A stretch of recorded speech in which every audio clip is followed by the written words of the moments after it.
சுத்தமான பாலோட அட்ரஸ் என்னன்னா கண்ட்ரி டிலைட். அத நான் சொல்லணும். சரி சொல்லி இது ஆப்ல தான் ஆர்டர் பண்ணணும்.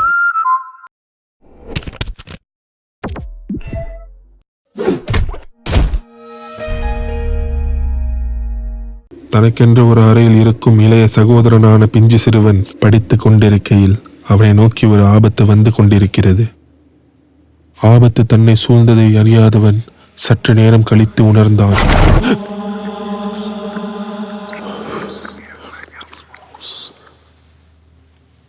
மன வலிமை கொண்ட அவன் சிறிய அச்சுறுத்தலுக்கு அஞ்சவில்லை. போக போக புரியும், இந்த பூவின் வாசம் தெரியும். என்னங்கடா திடீர்னு?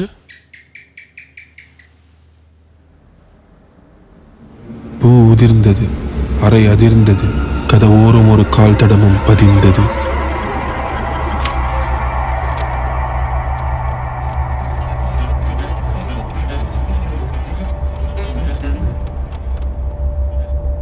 நல்லா சொல்றீங்கடா கதைய. கதவை எட்டி பார்த்தல்ல, என்ன கரெக்டா சொல்றான்?